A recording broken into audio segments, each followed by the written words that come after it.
ഹരേ കൃഷ്ണ. എല്ലാവർക്കും മാധവത്തിലേക്ക് സ്വാഗതം. 2026 മാർച്ച് മാസം 29 ഞായറാഴ്ച. ഇന്ന് കാമദ ഏകാദശിയാണ്. ഇന്നത്തെ മഹാദ്വാദശി വാമന ദ്വാദശി എന്നാണ് അറിയപ്പെടുന്നത്. അതുകൊണ്ട് തന്നെ ഇന്നത്തെ ദിവസം എല്ലാവരും ഭഗവാൻ മഹാവിഷ്ണുവിൻ്റെ വാമന രൂപത്തെ പ്രാർത്ഥിക്കണം. വാമന അവതാരം കേൾക്കുകയോ വായിക്കുകയോ ചെയ്യണം.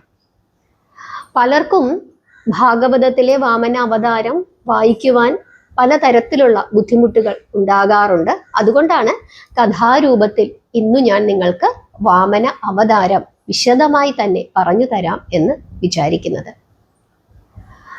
എല്ലാവരും ശ്രദ്ധയോടുകൂടി ഭക്തിയോടുകൂടി വാമന അവതാരം കേട്ടുകൊള്ളുക. ഹരേ കൃഷ്ണ. പ്രഹ്ലാദൻ എന്ന ഭക്തനു ശേഷം അദ്ദേഹത്തിൻ്റെ പുത്രനായ വിരോചന്റെ പുത്രനാണ് മഹാബലി. അതായത് പ്രഹ്ലാദൻ, നമുക്ക് എല്ലാവർക്കും അറിയാം പ്രഹ്ലാദൻ അദ്ദേഹത്തിൻ്റെ പുത്രന്റെ പേര് വിരോചനന്റെ പുത്രനാണ് മഹാബലി.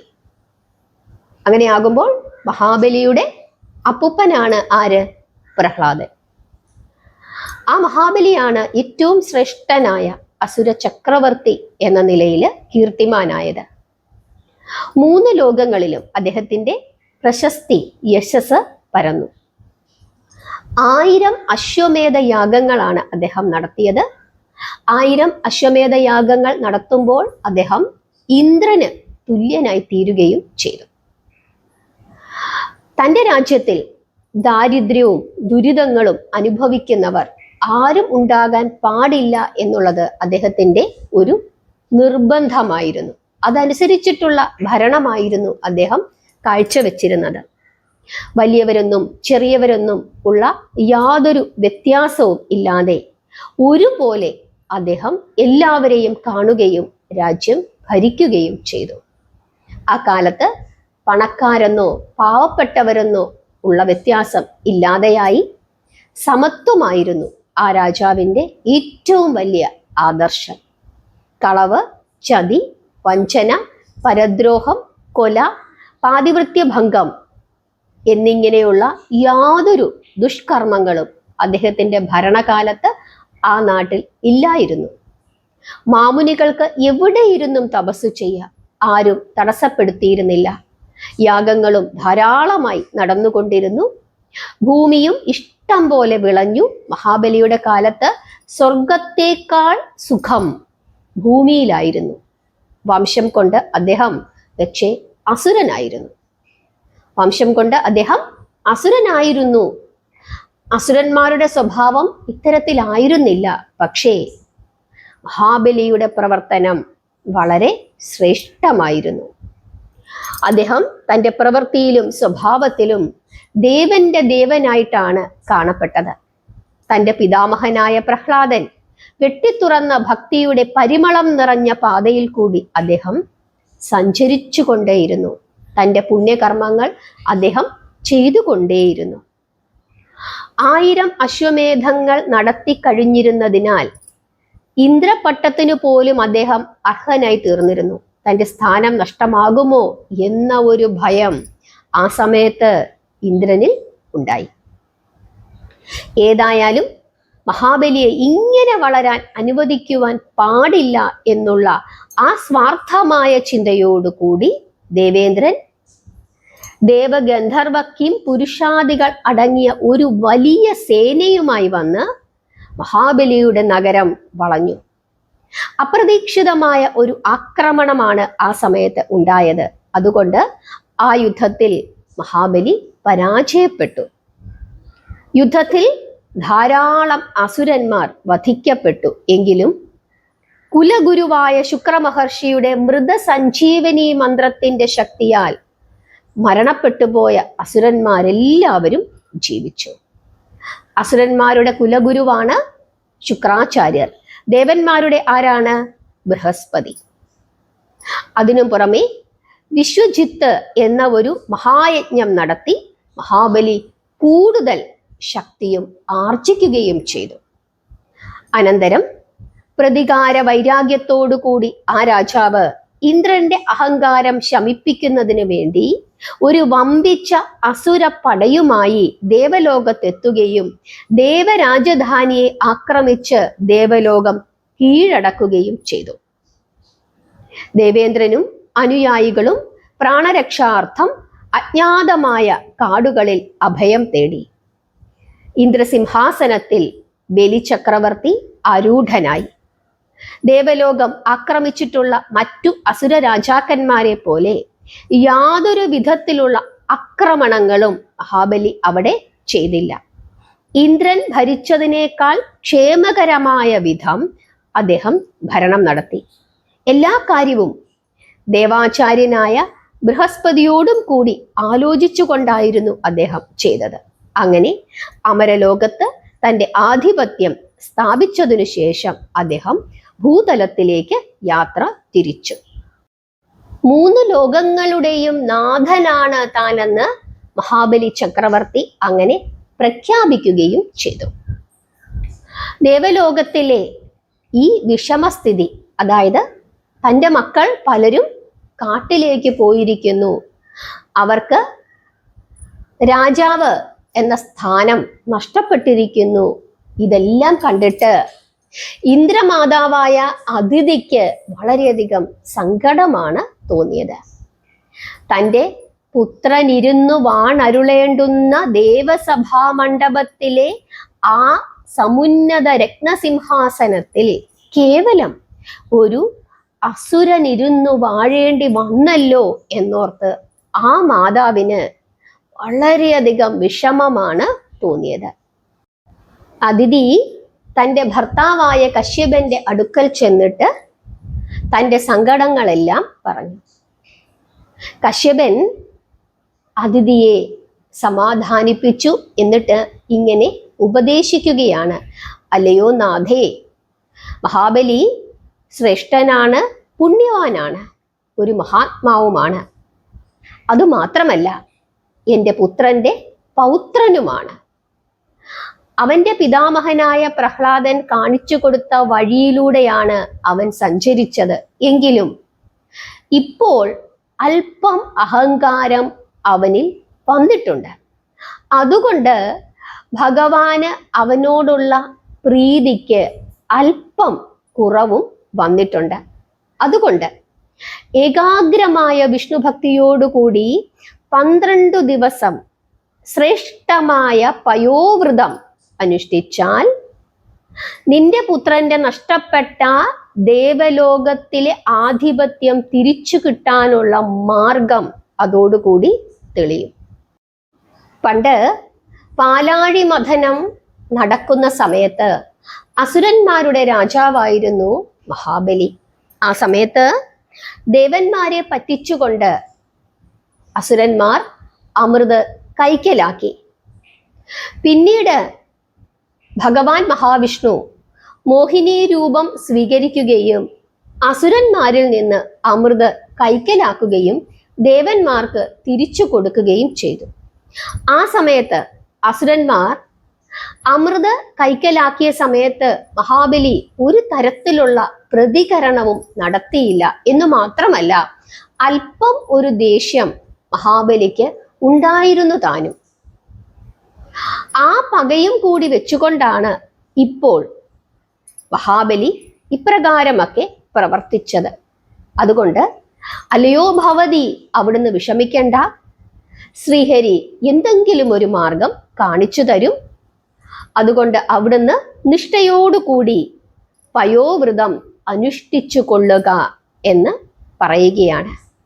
അങ്ങനെ ആത്മവല്ലഭന്റെ ഉപദേശമനുസരിച്ച് അതിഥിദേവി അത്യന്തം ഭക്തിയോടുകൂടി പയോവ്രതം അനുഷ്ഠിക്കുവാൻ തുടങ്ങി. 12ാം ദിവസം വ്രതത്തിന്റെ അവസാനത്തിൽ സാക്ഷാൽ വൈകുണ്ഠപതി അതിഥിയുടെ മുമ്പിൽ പ്രത്യക്ഷപ്പെട്ടുകൊണ്ട് ചോദിക്കുകയാണ്: അല്ലയോ ദേവമാതാവേ, അവിടുത്തെ വ്രതത്തിൽ ഞാൻ സന്തുഷ്ടനായിരിക്കുന്നു. അവിടുത്തേക്ക് എന്തു വരമാണ് വേണ്ടത്? ദേവമാതാവായ അതിഥി ഭഗവാന്റെ തൃപ്പാദങ്ങളിൽ വീണു നമസ്കരിച്ചുകൊണ്ട് ഇങ്ങനെ ഉണർത്തിക്കുകയാണ്, അവിടുത്തേക്ക് അടിയനിൽ കാരുണ്യമുണ്ടെങ്കിൽ അടിയന്റെ മകനായി പിറന്ന് ദാനവേന്ദ്രൻ അപഹരിച്ച ഇന്ദ്രപദവി അവനിൽ നിന്നും തിരിച്ചെടുത്ത് അടിയന്റെ പുത്രനു നൽകി അനുഗ്രഹിക്കണം. ഇത് കേട്ടതും സാക്ഷാൽ മഹാവിഷ്ണു ഇപ്രകാരം അരുളി ചെയ്തു, മംഗലശീലയായ അതിഥി ദേവി കേൾക്കൂ. മഹാബലി ധർമ്മിഷ്ഠനും ഭക്തനും നീതിമാനുമായ ഒരു രാജാവാണ്. 1000 അശ്വമേധയാഗം കഴിച്ച പുണ്യപുരുഷോത്തമനാണ്. പോരെങ്കിൽ എൻ്റെ ഭക്തനായ പ്രഹ്ലാദന്റെ പൗത്രനുമാണ്.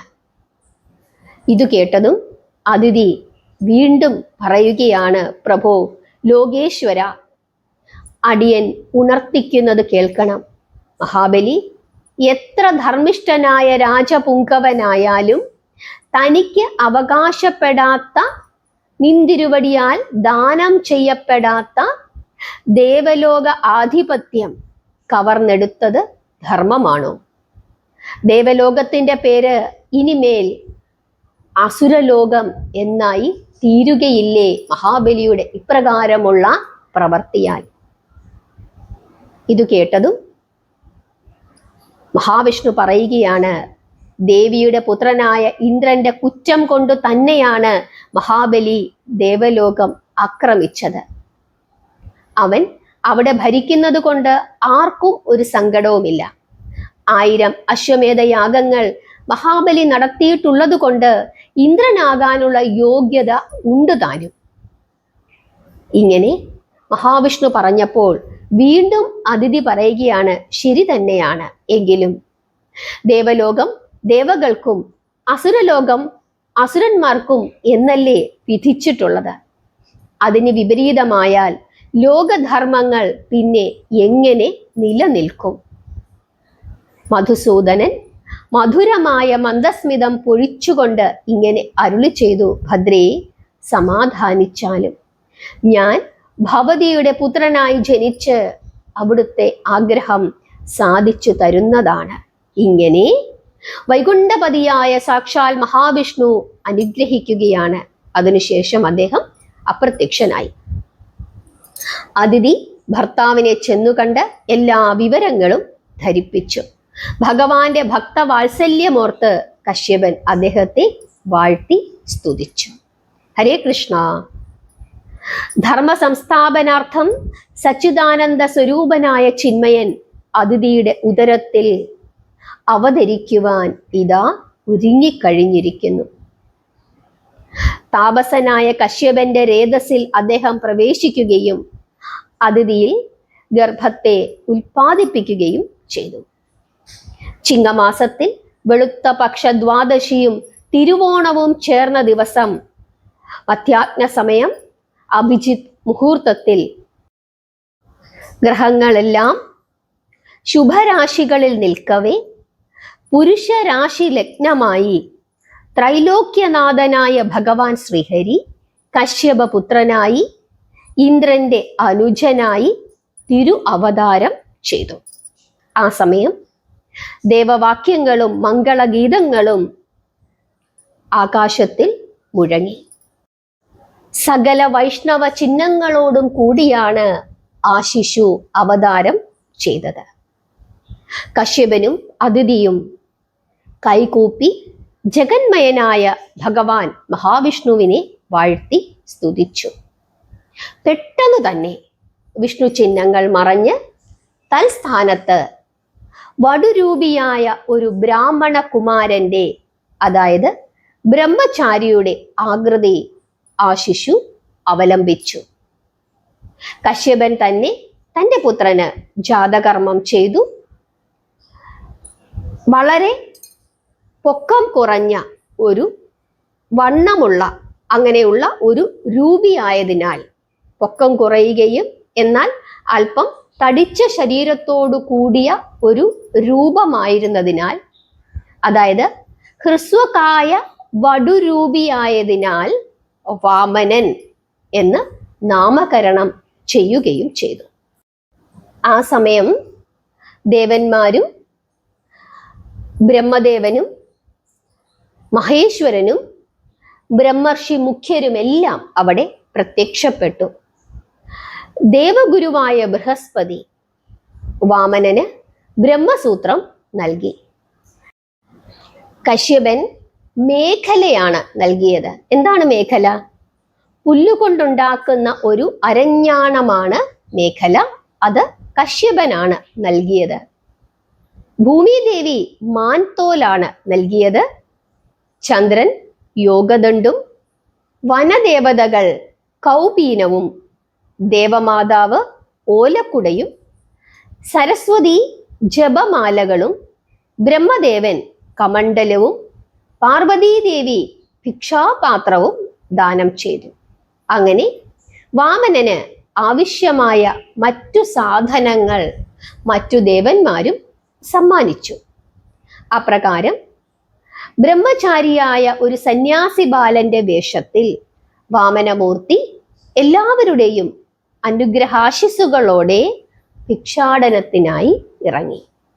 അപ്പോൾ മഹാബലി ചക്രവർത്തി നർമ്മദാ നദിയുടെ ഉത്തര തീരത്തു വെച്ച് അത്യന്തം ആർഭാടങ്ങളോടെ ഒരു അശ്വമേധയാഗം അനുഷ്ഠിക്കുന്ന കാലമായിരുന്നു. വാമനൻ അവിടെ എത്തിച്ചേർന്നു. യാഗശാലയ്ക്ക് പുറത്തുള്ള ഒരു പൊയ്കയുടെ തീരത്ത് അദ്ദേഹം വിശ്രമിക്കാനായി ഇരിക്കുന്നു. ഹരേ കൃഷ്ണ. എല്ലാവർക്കും വാമനമൂർത്തി ആ നർമ്മദാ നദിയുടെ തീരത്ത് ഇങ്ങനെ വിശ്രമിക്കുവാനായി ആ ഓലക്കുടയും ചൂടി ഇരിക്കുന്നത് കാണാൻ സാധിക്കുന്നുണ്ടോ? എത്ര പേർക്ക് കാണാൻ സാധിക്കുന്നുണ്ട്? അതാ നോക്കൂ, അവിടേക്ക് ശുക്രാചാര്യരും മറ്റു ശ്രേഷ്ഠന്മാരായ ബ്രാഹ്മണരും മുഖം കഴുകുന്നതിനായി അവിടേക്ക് എത്തിച്ചേർന്നു. അവര് അതീവ തേജസ്സുള്ള ആ ബ്രാഹ്മണകുമാരനെ കാണുന്നു. അവർ വളരെയധികം അതിശയിച്ചു. ഏതോ ഒരു ദിവ്യനാണ് ആ കുട്ടി എന്ന് കരുതി ശുക്രാചാര്യര് അദ്ദേഹത്തെ എതിരേറ്റ് യാഗശാലയുടെ അകത്തേക്ക് കൂട്ടിക്കൊണ്ടുവരുന്നു. ഒരു ദിവ്യനായ ബ്രാഹ്മണകുമാരൻ ഇവിടേക്ക് ആഗതനായിരിക്കുന്നു എന്നുള്ള വിവരം അറിഞ്ഞിട്ട് പുണ്യവാനായ മഹാബലി ചക്രവർത്തി വാമനന്റെ അടുത്തു വന്നു നിന്ന് ഭക്തിപൂർവം അദ്ദേഹത്തിന്റെ കാലു കഴുകി സ്വീകരിച്ച് അകത്തേക്ക് കൂട്ടിക്കൊണ്ടുപോയി ഏറ്റവും മാന്യമായ ഒരു സ്ഥാനത്ത് അദ്ദേഹത്തെ ഇരുത്തുന്നു. അതിനുശേഷം വിനയത്തോടുകൂടി അദ്ദേഹം ചോദിക്കുകയാണ്, ഭവാൻ ഇപ്പോൾ അവിടുന്ന് ഇങ്ങോട്ടേക്ക് എഴുന്നള്ളുന്നതിൻ്റെ കാരണം എന്താണ്? അവിടുന്ന് ആരാണ്? ഈ ഭക്തൻ നടത്തുന്ന യാഗം ദർശിക്കുവാനാണോ അങ്ങ് ഇവിടേക്ക് വന്നത്? അങ്ങനെയെങ്കിൽ അതിൽ പരം ഒരു മഹാഭാഗ്യം എനിക്ക് വരാനില്ല. അവിടുത്തെ അച്ഛൻ ആരാണ്? അമ്മയാരാണ്? അവിടുത്തെ പേരെന്താണ്? ഏതു ദിക്കിലാണ് താമസം? ഇപ്പോൾ ഇങ്ങോട്ടേക്ക് എഴുന്നള്ളുവാനുള്ള കാരണം പ്രത്യേകിച്ച് എന്താണ്? ഇങ്ങനെയൊക്കെ മഹാബലി ചക്രവർത്തി വാമനമൂർത്തിയോട് ചോദിക്കുന്നു. ഉടൻ തന്നെ ശ്രീഹരി മൃദുവായ സ്വരത്തിൽ ഇങ്ങനെ പറയുകയാണ്, മഹാത്മൻ, അങ്ങ് എൻ്റെ പരമാർത്ഥം അറിയുവാൻ ആഗ്രഹിക്കുന്നത് കൊണ്ട് ഞാൻ പറയുകയാണ്. ഞാൻ കേവലം ഒരു നിർധനനാണ്. ഒരു തപോധനന്റെ പുത്രനാണ്. പലരും തന്ന സാധനങ്ങളാണ് ഈ ശരീരത്തിൽ കാണുന്നത്. എന്തിന്? ഈ കൗപീനം വരെ ദാനം കിട്ടിയതാണ്. അങ്ങയെ പോലുള്ള പുണ്യമഹത്തുക്കൾ മാത്രമാണ് എനിക്ക് ആലംബം. ആ നിലയിൽ പലയിടത്തും സഞ്ചരിക്കുന്നതിൻ്റെ ഇടയിൽ ഇവിടെയും വന്നു എന്ന് മാത്രം. അങ്ങയുടെ ദാനശീലത്തെക്കുറിച്ചും ഔദാര്യ മഹിമകളെക്കുറിച്ചും പല കഥകളും ഞാൻ കേട്ടിട്ടുണ്ട്. അസുരവംശത്തിൽ പിറന്നു എങ്കിലും ധർമ്മനിഷ്ഠനായി പ്രജാക്ഷേമ തൽപരനായി ദേവന്മാരും ബ്രാഹ്മണരും എന്തു ചോദിച്ചാലും കൊടുക്കുവാൻ മടിയില്ലാത്ത ഒരു ധന്യാത്മാവായിട്ടാണ് ഞാൻ അങ്ങയെക്കുറിച്ച് പ്രധാനമായും കേട്ടിട്ടുള്ളത്. ആ പുണ്യാത്മൻ നടത്തുന്ന യാഗമാണ് ഇതെന്ന് ഞാൻ അറിഞ്ഞു. അപ്പോൾ ഇവിടെ എത്തിച്ചേർന്നു എന്ന് മാത്രം. അങ്ങനെയാണെങ്കിൽ ആ ധന്യാത്മാവിനെ ഒന്ന് കാണണമല്ലോ എന്ന ഒരു ആഗ്രഹവും എനിക്കുണ്ടായിരുന്നു.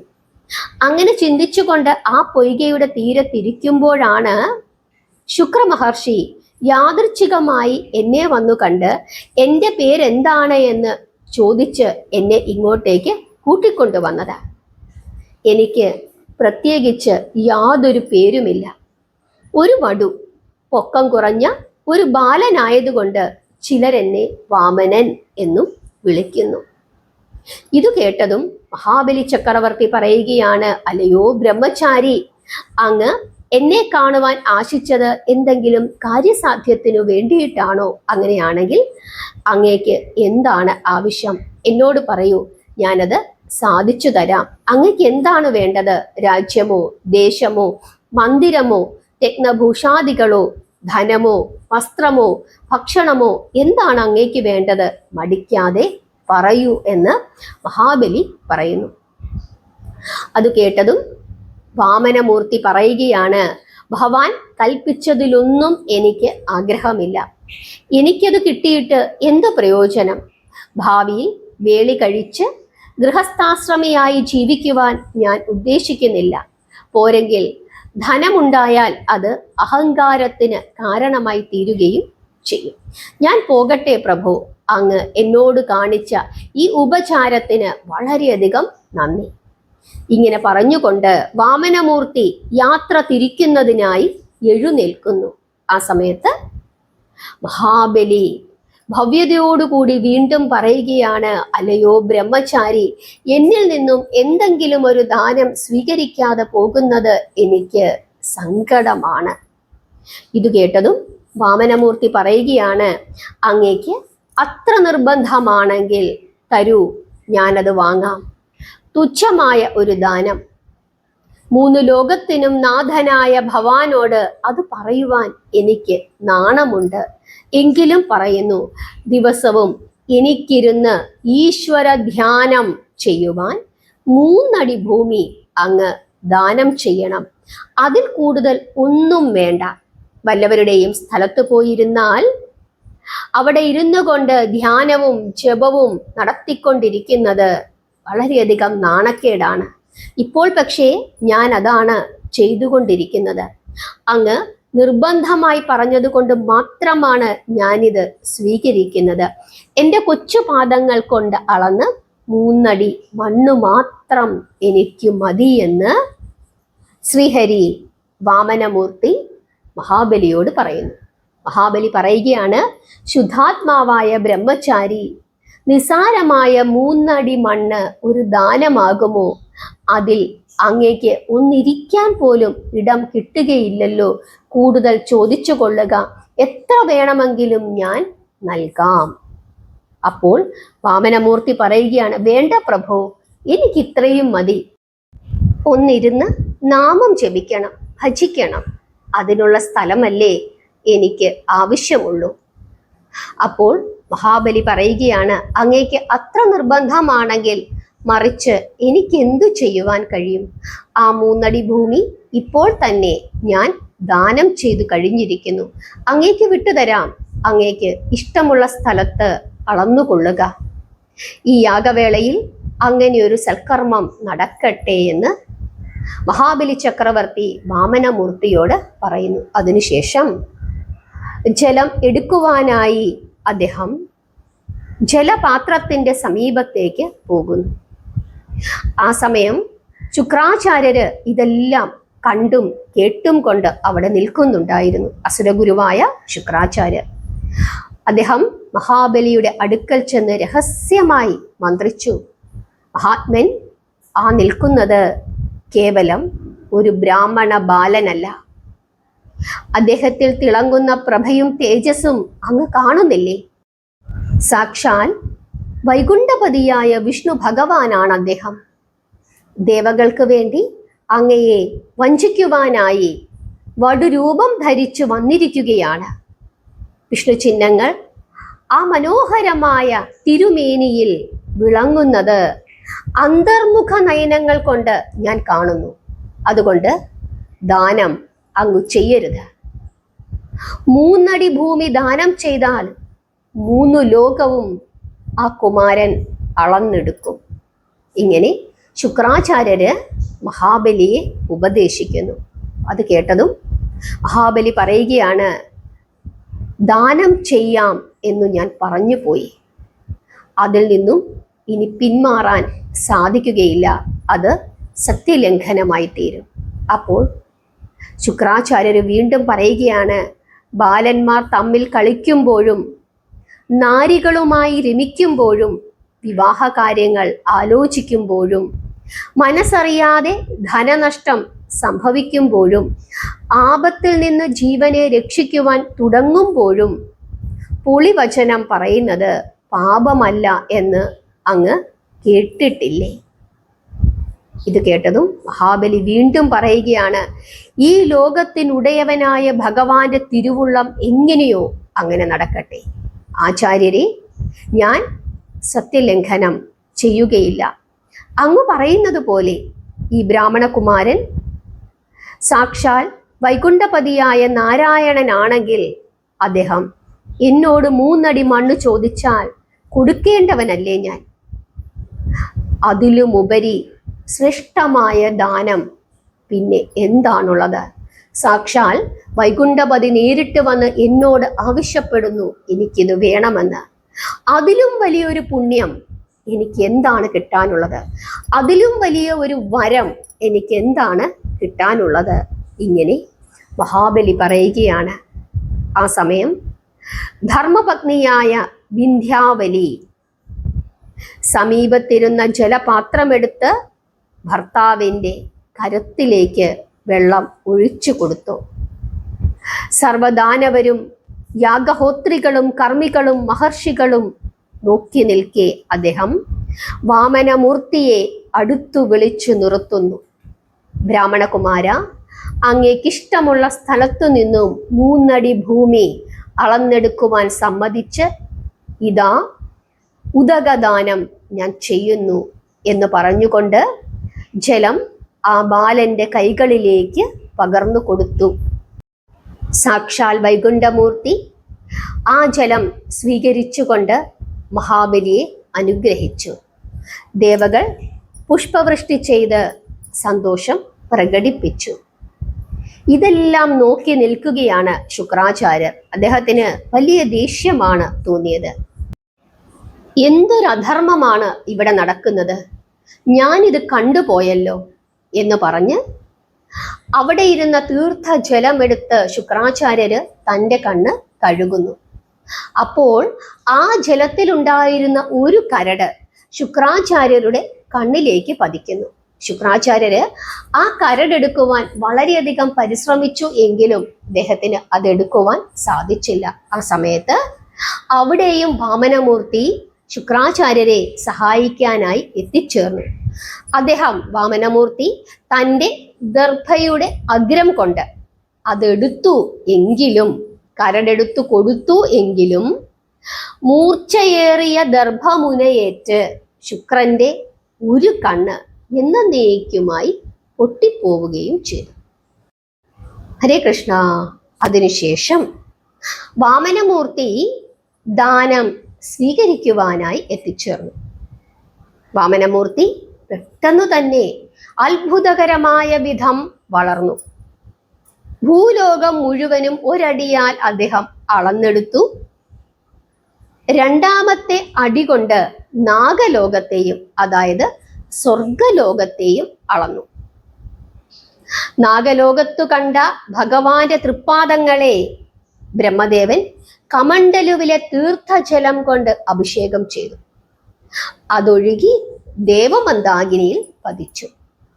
അതോടുകൂടി അത് ഏറ്റവും പുണ്യമേറിയ പുണ്യപ്രവാഹിനിയായി തീരുകയും ചെയ്തു. പിന്നീട് സൂര്യവംശ തിലകനായ ഭഗീരഥന്റെ പ്രയത്ന ഫലമായി അത് ഭൂമിയിലേക്ക് എത്തപ്പെടുകയും ചെയ്തു. ആ നദിയാണ് ഇന്ന് നമ്മൾ കാണുന്ന ആ പുണ്യനദി ഗംഗ. നമ്മൾ പഠിച്ചിട്ടുണ്ട് ഭഗീരഥന്റെ പ്രയത്നം. തൻ്റെ പൂർവികർക്ക്, സഗരന്റെ പുത്രന്മാർക്ക് മോക്ഷം നൽകുന്നതിനായി ദേവമന്ദാകിനിയായ ഭഗവാന്റെ, മഹാവിഷ്ണുവിന്റെ തൃപ്പാദങ്ങളിൽ അഭയം പാർത്തിരുന്ന, ഭഗവാന്റെ തൃപ്പാദങ്ങളിൽ ഉണ്ടായിരുന്ന ദേവഗംഗയെ ഭഗീരഥൻ ഭൂമിയിലേക്ക് കൊണ്ടുവന്ന ആ കഥ, ആ ഗംഗയാണ് ഇന്ന് നമ്മൾ കാണുന്ന ഗംഗ. അതാണ് കാശിയിലെ ഗംഗ, നമ്മുടെ ഭാരതത്തിലെ ഗംഗ, അല്ലേ?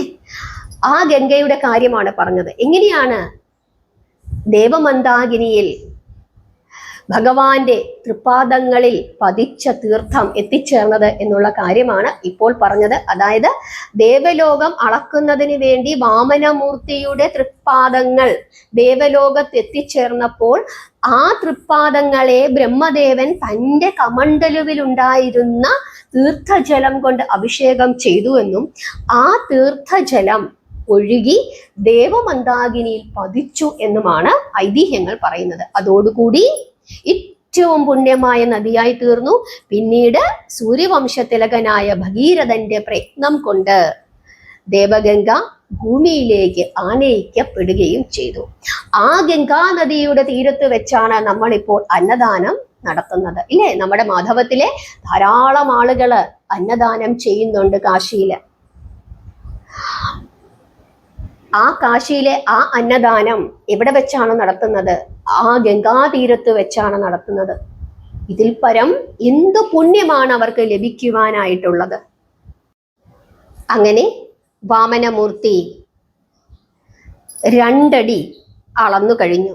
2 അടി അളന്നു കഴിഞ്ഞപ്പോൾ ഭൂമിയും സ്വർഗവും തീർന്നു കഴിഞ്ഞു. 3ാമത്തെ അടി എവിടെയാണ് അളക്കേണ്ടത് എന്ന് വാമനമൂർത്തി മഹാബലിയോട് ചോദിക്കുന്നു. അപ്പോഴേക്കും മഹാബലിക്ക് മനസ്സിലായി ഇത് സാക്ഷാൽ നാരായണമൂർത്തി തന്നെയാണ്. തൻ്റെ മുമ്പിൽ വടുരൂപിയായി പ്രത്യക്ഷപ്പെട്ട ബ്രാഹ്മണ ബാലൻ നാരായണൻ തന്നെയാണ് എന്ന് ധരിച്ചുകൊണ്ട് ആ ഭക്തോത്തമൻ പുളകിത ഗാത്രനായി വാമനന്റെ തൃപ്പാദങ്ങളിൽ നമസ്കരിച്ചുകൊണ്ട് ഇങ്ങനെ പറയുകയാണ്: പ്രഭോ, സച്ചിദാനന്ദ സ്വരൂപനായ കൈവല്യമൂർത്തി, അവിടുത്തെ പരമാർത്ഥമറിയാതെ അന്ധനായ അടിയൻ ചെയ്ത അപരാധം അങ്ങ് ക്ഷമിക്കണം. 2 അടി കൊണ്ട് നിന്തിരുവടി ഭൂലോകത്തെയും സ്വർഗലോകത്തെയും അളന്നു. 3ാമത്തെ അടി അവിടുത്തെ തൃപ്പാദം അടിയന്റെ ശിരസിൽ വെച്ച് അളന്നെടുത്തു കൊള്ളുക. ആ പാദസ്പർശമേറ്റ് അടിയൻ ധന്യനായി തീരട്ടെ. അല്ലയോ ഭക്തമൂർത്തി, അവിടുന്ന് അളന്നെടുത്തു കൊള്ളുക. അടിയന്റെ ശിരസിത നിന്തിരുവടിയുടെ തിരുമുമ്പിൽ നമിക്കുന്നു. ഇങ്ങനെ പറഞ്ഞുകൊണ്ട് മഹാബലി വാമനന്റെ മുമ്പിൽ തല കുനിച്ച് നിൽക്കുന്നു. ആ സമയം അവിടെ പ്രഹ്ലാദൻ പ്രത്യക്ഷപ്പെടുന്നു. മഹാബലി ചക്രവർത്തിയുടെ പിതാമഹനാണ് പ്രഹ്ലാദൻ. മഹാബലി പിതാമഹനെ നമസ്കരിക്കുന്നു. പ്രഹ്ലാദൻ തൻ്റെ പൗത്രനെ പിടിച്ച് എഴുന്നേൽപ്പിക്കുന്നു. എന്നിട്ട് മഹാബലിയുടെ ശരീരം ആകെ തടവുന്നു. തൻ്റെ ഏറ്റവും പ്രിയപ്പെട്ട വത്സല ഭക്തനായ പ്രഹ്ലാദനെ വാമനൻ ആലിംഗനം ചെയ്ത് അനുഗ്രഹിക്കുന്നു. എല്ലാം മായയുടെ മറവിലാണ് നടന്നത്. അതുകൊണ്ട് ഈ കാര്യങ്ങളൊന്നും അവിടെ നിന്ന സാധാരണ ജനങ്ങൾക്ക് കാണാൻ സാധിച്ചില്ല. പ്രഹ്ലാദൻ എന്തിന് അപ്പോൾ അവിടെ വന്നു? ആർക്കും ആ രഹസ്യം മനസ്സിലായില്ല. പിതാമഹൻ മറഞ്ഞ ഉടനെ മഹാബലി സത്യപരിപാലനത്തിനു വേണ്ടി വാമനന്റെ മുമ്പിൽ തൻ്റെ ശിരസ് കുമ്പിട്ടിരുന്നു. സർവജ്ഞനായ ഭഗവാൻ വാമനമൂർത്തി തൻ്റെ തൃപ്പാദം ആ അസുരന്റെ മൗലിയിൽ വെച്ച് അളന്ന് 3ാമത്തെ അടി പൂർത്തിയാക്കി. അതോടുകൂടി 3 ലോകത്തിലും സ്വീകാര്യനായ ദാനവ ചക്രവർത്തി ഭൂമി പിളർന്ന് പാതാളത്തിലേക്ക് താഴ്ത്തപ്പെട്ടു. ആ സമയം ഹരിഭക്തനായ ജാംബവാൻ, ശ്രേഷ്ഠനായ ഹരിഭക്തനായ ജാംബവാൻ അവിടെ പ്രത്യക്ഷപ്പെടുന്നു. എന്നിട്ട് അവിടെ നടന്ന ഈ കാര്യങ്ങളെല്ലാം തന്നെ 3.25 നാഴിക നേരം കൊണ്ട് 21 വട്ടം ഭൂമിക്ക് പ്രദക്ഷിണം വെക്കുകയും ഈ വിവരങ്ങളെല്ലാം പെരുമ്പറ കൊട്ടി അറിയിക്കുകയും ചെയ്തു. മഹാബലിയോടൊപ്പം വാമനനും അധോലോകത്തിൽ എത്തിച്ചേർന്നു. വാത്സല്യപൂർവം മഹാബലിയോട് വാമനമൂർത്തി അരുളി ചെയ്യുകയാണ്, ഭക്തോത്തമ, അനവധി യാഗകർമ്മങ്ങൾ, പ്രത്യേകിച്ച് 1000-നുമേൽ അശ്വമേധ യാഗങ്ങൾ നടത്തിയിട്ടുള്ള അങ്ങേക്ക് ഇപ്രകാരമൊരു പാതാളവാസം ലഭിച്ചതിൽ അങ്ങ് സങ്കടപ്പെടരുത്. ലോകം ദുഃഖസുഖ സമ്മിശ്രമാണ്. അങ്ങ് അസുര ചക്രവർത്തിയാണ്. അതുകൊണ്ട് തന്നെ അങ്ങ് ഒരിക്കലും ദുഃഖം അനുഭവിച്ചിട്ടില്ല. സുഖം മാത്രമേ അങ്ങ് അനുഭവിച്ചിട്ടുള്ളൂ. ദുഃഖം കൂടി അനുഭവിക്കാതെ സായൂജ്യ പദത്തിന് അങ്ങ് അർഹനാകുന്നില്ല. പ്രാരാബ്ധ കർമ്മഫലം നമ്മൾ അനുഭവിച്ചേ മതിയാവൂ. കൂടാതെ അങ്ങയുടെ പിതാവായ വിരോചനന്റെ പാപഫലം കൂടി പുത്രനായ അങ്ങ് കുറച്ച് അനുഭവിക്കണം. അങ്ങ് 3 ലോകത്തിൻ്റെയും നാഥനാണെന്ന് സ്വയം പ്രഖ്യാപിച്ചു. പക്ഷേ ഭൂലോകത്തിൻ്റെയും സ്വർഗലോകത്തിൻ്റെയും നാഥസ്ഥാനം അങ്ങേക്ക് ലഭിച്ചു. പാതാളത്തിന്റെ നാഥസ്ഥാനം അങ്ങേക്ക് ലഭിച്ചതുമില്ല. ആ സ്ഥാനം കൂടി വഹിക്കുന്നതിനു വേണ്ടിയിട്ടാണ് അങ്ങയെ ഇവിടേക്ക് കൊണ്ടുവന്നിരിക്കുന്നത്. അങ്ങയിൽ പ്രകാശിക്കുന്ന പരിശുദ്ധിയുടെയും പുണ്യത്തിൻ്റെയും പരിമളം ഈ ലോകത്തുകൂടി പരന്ന് ഇവിടെയും ശുദ്ധമാകട്ടെ. വിജ്ഞാനിയും ദാനശീലനും ധർമ്മിഷ്ഠനും പുണ്യവാനും സർവോപരി ഭക്തോത്തമനുമായ അങ്ങ് തൽക്കാലം മനസ്സിനെ ബാധിച്ച അഹങ്കാരത്തിന്റെ ഫലമായി ദേവലോകം പിടിച്ചടക്കി ഇന്ദ്രനെ നാട്ടിൽ നിന്നും ഓടിച്ചുവിട്ടു. ആ വൈരാഗ്യത്തിന് ആദ്യ കാരണക്കാരൻ ഇന്ദ്രനാണ് എങ്കിലും ദേവലോകം ദേവകൾക്കുള്ളതാണ്. അത് ബ്രഹ്മദത്ത അവകാശമാണ്. വിജ്ഞാനിയായ അങ്ങ് അത് വിസ്മരിച്ചപ്പോൾ അതൊരു പാപമായി തീർന്നു. അത് വിസ്മരിച്ചു. അങ്ങനെ പ്രവർത്തിച്ചതു മൂലം അങ്ങേക്ക് ധർമ്മനാശം സംഭവിച്ചു. ഇതിൻ്റെയൊക്കെ ഫലമായിട്ടാണ് അങ്ങേക്ക് താൽക്കാലികമായി ഈ വാസം അനുഭവിക്കേണ്ടി വരുന്നത്. ദേവേന്ദ്രനെ പ്രീതിപ്പെടുത്തുവാൻ പുണ്യവാനായ അങ്ങയെ ഞാൻ ശിക്ഷിച്ചതല്ല. ഇന്ദ്രനേക്കാൾ ശ്രേഷ്ഠനും പുണ്യവാനുമാണ് അങ്ങ്. ആയതിനാൽ സാവർണി മനുവിന്റെ കാലത്ത്, അടുത്ത മനുവിന്റെ കാലത്ത് സ്വർഗലോകത്തേക്കാൾ ശ്രേഷ്ഠമായ ഒരു ലോകം അങ്ങേക്ക് ലഭിക്കും. അന്ന് അങ്ങ് മഹേന്ദ്രനായി വാഴിക്കപ്പെടും. അങ്ങയുടെ നാമം എൻ്റെ നാമത്തോടൊപ്പം ഭൂമിയിൽ എന്നെന്നും നിലനിൽക്കും. ഇന്ദ്രനായി വാണ് ഒടുവിൽ അങ്ങ് എൻ്റെ പാദങ്ങളിൽ വിലയം പ്രാപിച്ച് മുക്തി അടഞ്ഞുകൊള്ളുക. അങ്ങയുടെ പിതാമഹൻ വന്നത് അങ്ങയെ അനുഗ്രഹിക്കുവാൻ വേണ്ടിയിട്ടാണ്. അങ്ങേക്ക് സർവമംഗളങ്ങളും സിദ്ധിക്കട്ടെ എന്ന് വാമനമൂർത്തി അനുഗ്രഹിക്കുന്നു. വാമനമൂർത്തി മഹാബലിയെ അനുഗ്രഹിച്ചു. തൻ്റെ വിശ്വരൂപ ദർശനവും നൽകി. അതിനുശേഷം ഭഗവാൻ അപ്രത്യക്ഷനാകാൻ തുടങ്ങിയ സമയത്ത് മഹാബലി അപേക്ഷിക്കുകയാണ്, ഭഗവാനെ, എൻ്റെ വാത്സല്യമേറിയ പ്രജകളെ ആണ്ടിലൊരിക്കൽ വന്നു കാണുവാനുള്ള അവസരം അങ്ങ് എനിക്ക് നൽകണം എന്ന് മഹാബലി ചക്രവർത്തി വാമനമൂർത്തിയോട് അപേക്ഷിക്കുന്നു. അപ്പോൾ വാമനൻ പറയുകയാണ്, ശരി, ആണ്ടുതോറും എൻ്റെ ജന്മദിനമായ ശ്രാവണ മാസത്തിലെ തിരുവോണ ദിവസം ഭൂമിയിൽ അങ്ങേക്ക് ഇഷ്ടമുള്ള ദേശത്ത് പോയി അങ്ങയുടെ പ്രജകളെ കണ്ടുകൊള്ളുക എന്ന്, അതിനുശേഷം മടങ്ങിപ്പോരണമെന്ന് വാമനമൂർത്തി മഹാബലി ചക്രവർത്തിയോട് പറയുന്നു. ഇപ്രകാരം മഹാബലിക്ക് വേണ്ട അനുഗ്രഹങ്ങളും ആശീർവാദങ്ങളും നൽകി വാമനൻ തിരിച്ച് ഭൂമിയിൽ വന്ന് അസുര ചക്രവർത്തി ആരംഭിച്ച ആ മഹായജ്ഞം വിധിപ്രകാരം പൂർത്തിയാക്കി. അവഭൃത സ്നാനവും നടത്തി. അതിനുശേഷം മാതാവായ അതിഥി ദേവിയെ ചെന്നുകണ്ട് പാദങ്ങളിൽ വീണ് വന്ദിക്കുന്നു. അമ്മയുടെ സന്നിധിയിൽ വെച്ച് നഷ്ടപ്പെട്ടു പോയ ദേവലോകത്തിന്റെ ആധിപത്യം വീണ്ടും പുരന്ദരന് അദ്ദേഹം ദാനം ചെയ്യുകയും ചെയ്തു. അന്നു മുതൽ അദ്ദേഹം ഇന്ദ്രന്റെ സഹോദരനായി ഭവിക്കുകയും ചെയ്തു. ഇപ്രകാരം മാതാവിന്റെ സങ്കടം പരിഹരിച്ചതിനു ശേഷം വാമനൻ ഗോമതി നദിയുടെ തീരത്തുള്ള സിദ്ധാശ്രമത്തിൽ പോവുകയും അവിടെ തപസ്സനുഷ്ഠിച്ച് തന്റെ കാരണമായ മഹാവിഷ്ണുവിൽ വിലയം പ്രാപിക്കുകയും ചെയ്തു. ഹരേ കൃഷ്ണ. അങ്ങനെ മഹാബലി വസിക്കുന്ന ആ ലോകം, ആ പാതാള ലോകത്തിന് സുതലം എന്നാണ് പറയുന്നത്. എന്തുകൊണ്ടാണ് ഇത്രയും ധർമ്മിഷ്ഠനായ മഹാബലിയെ ദേവേന്ദ്രന് വേണ്ടി മഹാവിഷ്ണു മറ്റൊരു ലോകത്തിലേക്ക്, സുതലം എന്ന ലോകത്തിലേക്ക് താഴ്ത്തിയത് എന്ന ഒരു ചോദ്യം പലരും ഉന്നയിക്കും.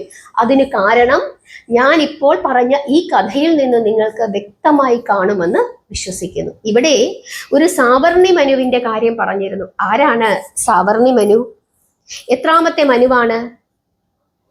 അതായത് ഈ സമയം, അതായത് മഹാബലി ചക്രവർത്തിയുടെ ഈ സമയം വൈവസ്വത മനുവിന്റെ കാലമാണ്.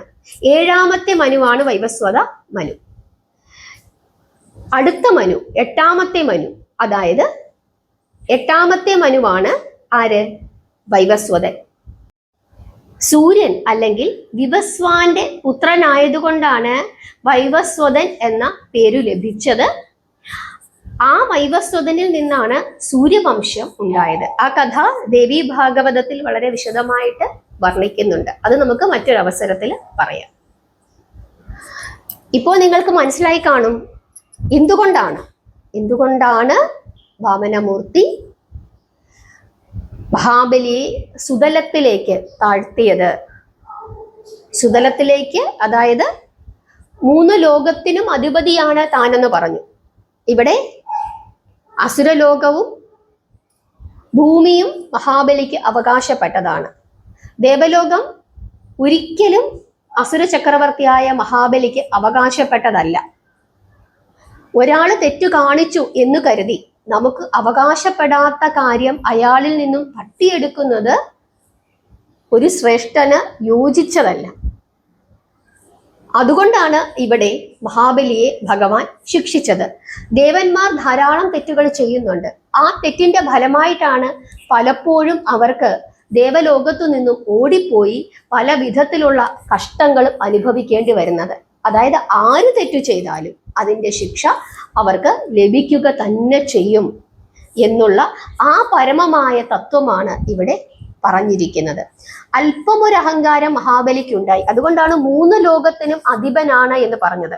അർഹതപ്പെടാത്ത ഒരു ലോകത്തിന്റെ ആധിപത്യം തനിക്കുണ്ട് എന്ന് പറഞ്ഞതുകൊണ്ടാണ് 3ാമത് ഒരു ലോകം കൂടി കൊടുത്ത് അദ്ദേഹത്തിന്റെ വാക്ക്, ഭക്തോത്തമനായ മഹാബലിയുടെ ആ വാക്ക് ഭഗവാൻ സാധിച്ചു കൊടുത്തത്.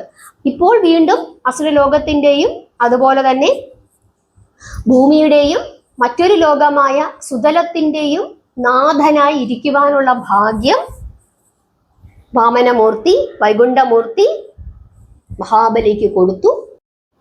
പക്ഷേ തനിക്ക് അർഹതയില്ലാത്ത ദേവന്മാർക്ക് മാത്രം അവകാശപ്പെട്ട ദേവലോകത്തിന്റെ ആധിപത്യം സ്വീകരിക്കുന്നത്, എടുക്കുന്നത് ഒട്ടും നല്ലതല്ല. അത് അഹങ്കാരത്തിന്റെ ഭാഗമായിട്ടുള്ളതാണ്. അതിന് ശിക്ഷ അനുഭവിക്കണം എന്നുള്ള കാര്യം. അതുപോലെ തന്നെ ഇതുവരെ മഹാബലി യാതൊരു വിധത്തിലുള്ള ദുഃഖങ്ങളും അനുഭവിച്ചിട്ടില്ല. സുഖവും ദുഃഖവും അനുഭവിച്ചാൽ മാത്രമേ ശ്രേഷ്ഠമായ മോക്ഷത്തിലേക്ക് എത്തിച്ചേരുകയുള്ളൂ. അതുകൊണ്ടാണ് ഭക്തോത്തമനായ മഹാബലിക്ക് ഇപ്രകാരമുള്ള ഒരു സ്ഥാനം സാക്ഷാൽ വൈകുണ്ഠമൂർത്തി കൊടുത്തത്. അതുപോലെ ഗംഗാനദിയുടെ മഹാത്മ്യത്തെ പറ്റി ഇവിടെ വർണ്ണിച്ചു. അതായത് എങ്ങനെയാണ് ദേവലോക ഗംഗ ആയി തീർന്നത്. ഗംഗാനദിക്ക് എന്തുകൊണ്ടാണ് ഇത്രയും ശ്രേഷ്ഠമായ ഒരു സ്ഥാനം ലഭിച്ചത്? ഭഗവാന്റെ തൃപ്പാദങ്ങളിലാണ് ഗംഗയുടെ സ്ഥാനം എന്ന് പറയുന്നത് എന്തുകൊണ്ടാണ് എന്നുള്ള കാര്യവും നിങ്ങൾക്ക് മനസ്സിലായി എന്ന് വിശ്വസിക്കുന്നു. നമ്മുടെ മാധവത്തിലെ ധാരാളം ആളുകൾ ഗംഗാനദിയുടെ തീരത്ത് അന്നദാനം ചെയ്യുന്നുണ്ട്. നിങ്ങൾക്ക് ആർക്കെങ്കിലും അന്നദാനം ചെയ്യണം എന്ന ആഗ്രഹമുണ്ടെങ്കിൽ നിങ്ങൾ വാട്സപ്പ് ഗ്രൂപ്പിലെ എൻ്റെ ഫോൺ നമ്പറിൽ ബന്ധപ്പെട്ടാൽ മതി. ധാരാളം ആളുകൾ അവരുടെ അനുഭവങ്ങൾ പങ്കുവെക്കുന്നുണ്ട്. അതുകൊണ്ട് ആർക്കെങ്കിലും ആവശ്യമുണ്ടെങ്കിൽ വാട്സപ്പ് ഗ്രൂപ്പിലുള്ള എൻ്റെ ഫോൺ നമ്പറിൽ ബന്ധപ്പെടുക. വാട്സപ്പ് ഗ്രൂപ്പിൽ ജോയിൻ ചെയ്യാനുള്ള ലിങ്ക് ഞാൻ ഡിസ്ക്രിപ്ഷനിൽ കൊടുത്തേക്കാം. തികച്ചും സൗജന്യമാണ്. വാട്സപ്പ് ഗ്രൂപ്പിൽ ജോയിൻ ചെയ്യുന്നതിന് ആ ലിങ്കിൽ കയറി ജോയിൻ എന്ന് കൊടുത്താൽ മതി. നിങ്ങൾക്ക് ആ ഗ്രൂപ്പിൽ അംഗമാകാനായിട്ട് പറ്റും. ആ സമയത്ത് നിങ്ങൾക്ക് എൻ്റെ ഫോൺ നമ്പർ ലഭിക്കും. ആ ഫോൺ നമ്പറിൽ നിങ്ങൾ വാട്സപ്പ് മെസ്സേജ് ഇട്ട് ചോദിച്ചാൽ മതി. നിങ്ങൾക്ക് വേണ്ട കാര്യങ്ങളെല്ലാം ഞാൻ പറഞ്ഞു തരാം. എല്ലാവർക്കും മനസ്സിലായി എന്ന് വിശ്വസിക്കുന്നു. നാമം ജപിക്കുക, പ്രാർത്ഥിക്കുക. ഇന്ന് വാമന ദ്വാദശിയാണ്. അതുകൊണ്ട് തന്നെ വാമനമൂർത്തിയുടെ ഈ അവതാര കഥ നിങ്ങൾ എല്ലാവരും കേൾക്കണം, മനസ്സിലാക്കണം. മനസ്സിലാകാത്ത ഏതെങ്കിലും ഭാഗമുണ്ടെങ്കിൽ 2 or 3 തവണ ആവർത്തി ഇത് കേട്ടാൽ നിങ്ങൾക്ക് തീർച്ചയായിട്ടും മനസ്സിലാകും. അതുകൊണ്ടാണ് ഭഗവാൻ വാമനമൂർത്തിയുടെ അവതാരം മുതൽ അദ്ദേഹത്തിന്റെ മോക്ഷപ്രാപ്തി വരെയുള്ള ഭാഗം വളരെ വിശദമായി തന്നെ ഞാൻ നിങ്ങൾക്ക് പറഞ്ഞു തന്നത്. കാരണം ഭഗവാൻ എങ്ങനെ അവതരിച്ചു, പിന്നീട് അദ്ദേഹത്തിന്റെ അവതാര ലക്ഷ്യങ്ങൾ എന്തായിരുന്നു, പിന്നീട് അദ്ദേഹം എങ്ങനെയാണ് മോക്ഷം പ്രാപിച്ചത് എന്നുള്ള കാര്യം കൂടി അതുകൊണ്ടാണ് പറഞ്ഞത്. ഗോമതി നദിയുടെ തീരത്തുള്ള സിദ്ധാശ്രമത്തിൽ പോയി തപസ്സനുഷ്ഠിച്ച് തന്റെ കാരണമായ മഹാവിഷ്ണുവിൽ വിലയം പ്രാപിക്കുകയായിരുന്നു വാമനമൂർത്തി. അതുകൊണ്ടാണ് ആദ്യം മുതൽ അവസാനം വരെ വളരെ വിശദമായി സമയമെടുത്ത് ഞാൻ നിങ്ങൾക്ക് പറഞ്ഞു തന്നത്. നിങ്ങൾക്ക് എല്ലാവർക്കും മനസ്സിലായി എന്ന് വിശ്വസിക്കുന്നു. നാമം ജപിക്കുക, പ്രാർത്ഥിക്കുക. ഹരേ കൃഷ്ണ.